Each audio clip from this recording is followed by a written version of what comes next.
Buenos días.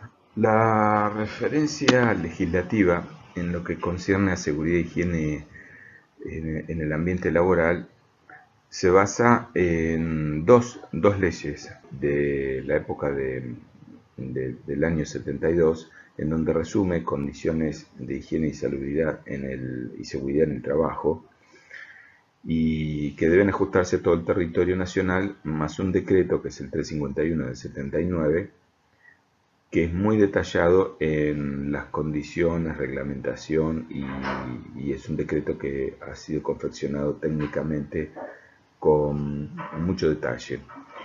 Posteriormente, en el año 95, se crea la ley 24.557, que enmarca de un modo más claro esta ley, en donde en donde establece objetivos, ámbitos de aplicación, actualiza algunos aspectos que ya empiezan a ser importantes en el ámbito ocupacional, y, y sobre todo aclara un poco lo que tiene que ver con las prestaciones, responsabilidades civiles y demás.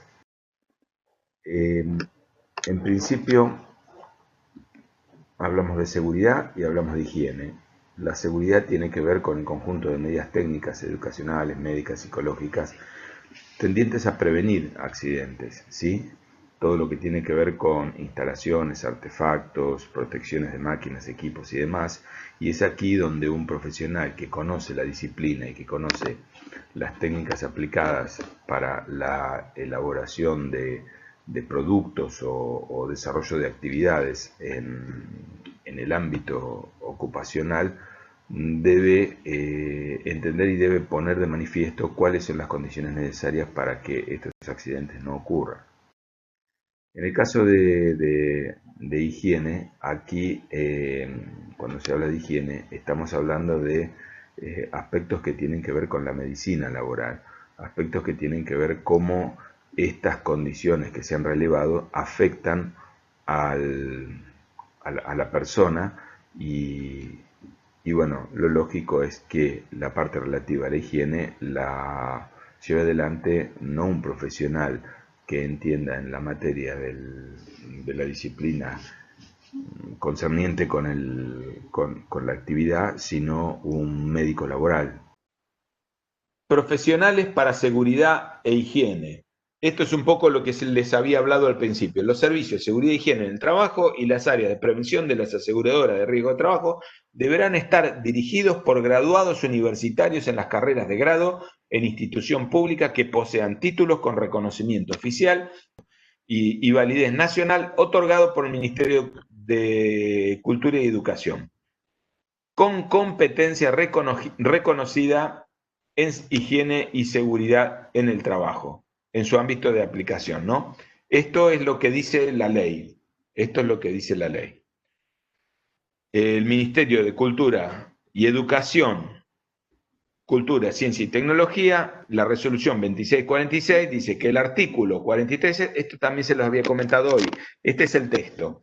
El artículo 43 de la citada ley establece que los planes de estudio de carreras correspondientes a profesionales reguladas por el Estado, cuyo ejercicio pudieran comprometer el interés público, poniendo en riesgo de modo directo la salud, la seguridad de los habitantes, deben estar incluidas en este artículo 43. ¿Sí? O sea, las carreras que comprometen, que puedan tener actividades que comprometan el interés público o que pongan en riesgo de modo directo la salud, seguridad, los derechos. Para que ustedes tengan cuando se promulgó después en el texto de la resolución, los tres aspectos centrales sobre los cuales seguramente van a dar vuelta las actividades reservadas, tienen que ver con la nutrición, la seguridad alimentaria en función del abastecimiento de alimentos para toda la población, es decir, que el alimento alcance, y la seguridad alimentaria con respecto a que los alimentos sean seguros, ¿sí? Esos tres aspectos son los que definieron que la licenciatura en Ciencia y Tecnología de Alimentos esté dentro del artículo 43.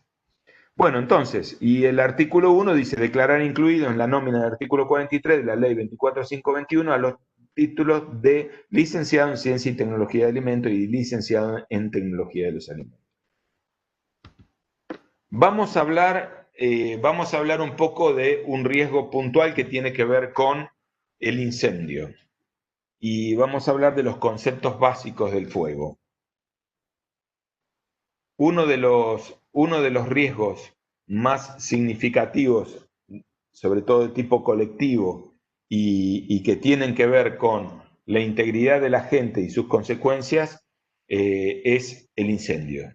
El incendio, para lo cual con instalaciones eléctricas, si bien las industrias alimenticias tienen un alto contenido de humedad, lo cual es contraproducente con el inicio del fuego, también no es menor que se utilizan componentes inflamables, como por ejemplo ciertos aislantes y demás para las cámaras, que pueden ser un problema, o sea, que favorecen la generación del fuego, pero además de eso, la humedad con los componentes eléctricos y las maquinarias no son un buen ingrediente, ¿sí? Entonces, veamos los conceptos básicos del fuego. Primero, es una reacción química de oxidorreducción de tipo exotérmico con desprendimiento de calor, denominada combustión, entre combustible, el elemento que se oxida, el combustible, el gasoil, el material que se combustiona, y un comburente, ¿sí? El comburente es el elemento que se oxida. En el caso de un incendio, el comburente es el oxígeno, ¿sí?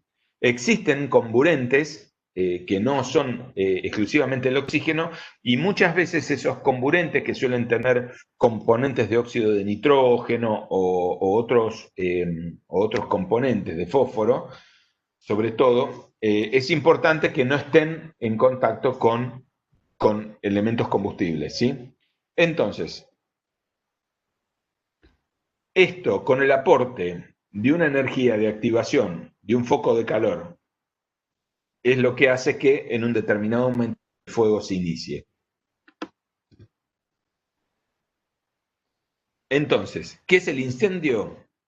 Es un efecto no deseado, tiene características de no deseado, la combustión es rápida, puede llegar a ser deflagraciones, puede llegar inclusive a provocar explosiones, pero la combustión es rápida, es incontrolado tanto en el espacio como en el tiempo. El incendio, no el fuego. El fuego puede ser controlado.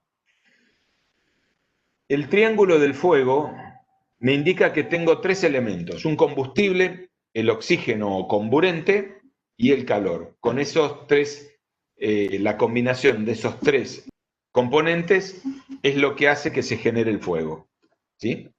Como cuando prendemos la parrilla, ¿no? Le ponemos el fósforo, tenemos las maderas y eso le dejamos bastante aire para que entre. Cuando ponemos aire, logramos que prende. Si nosotros no lo apelmazamos todo, no se prende. El oxígeno es fundamental. Bien, a partir de aquí aparece lo que se conoce como el tetraedro del fuego. ¿Qué me dice el tetraedro del fuego? Que una vez que el combustible con el oxígeno y el calor se mezclan, se inicia una reacción en cadena, a partir del cual el calor ya no es más necesario, porque a partir de ahí el calor está siendo suministrado por esa reacción exotérmica, ¿sí? ¿Qué tipos de fuego existen? Se clasifican en fuegos A, B, C, D y K, fuegos que se dan en los ambientes de gastronomía y demás, son importantes, por eso, y requieren de un cierto extintor particular, ¿sí? Porque con un extintor normal lo que podemos llegar a hacer es esparcirlo. Entonces, pero vamos por el A, son los combustibles sólidos, maderas, tejidos, fibras, papel, es decir, cuando tenemos un fuego con un combustible de tipo A, estamos hablando de una combustión de un material sólido. Acá quiero que quede algo bien en claro. el sólido en sí no se combustiona. Lo que se combustionan son los vapores que se van sublimando en ese sólido, ¿sí? Porque la reacción es gas a gas, es decir, el oxígeno como gas, el vapor combustible del combustible como gas y el calor que le suministra que provoca la reacción. Después el propio calor continúa con esa situación, pero cuando hablamos de fuegos de clase B, hablamos de líquidos de combustión, el alcohol, gasoil, cualquier tipo de combustible líquido, va a pertenecer a un fuego de clase B.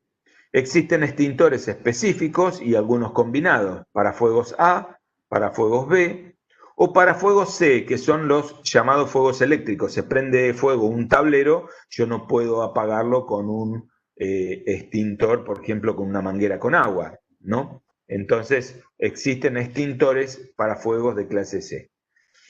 Bien, estos son los tipos de fuegos que existen.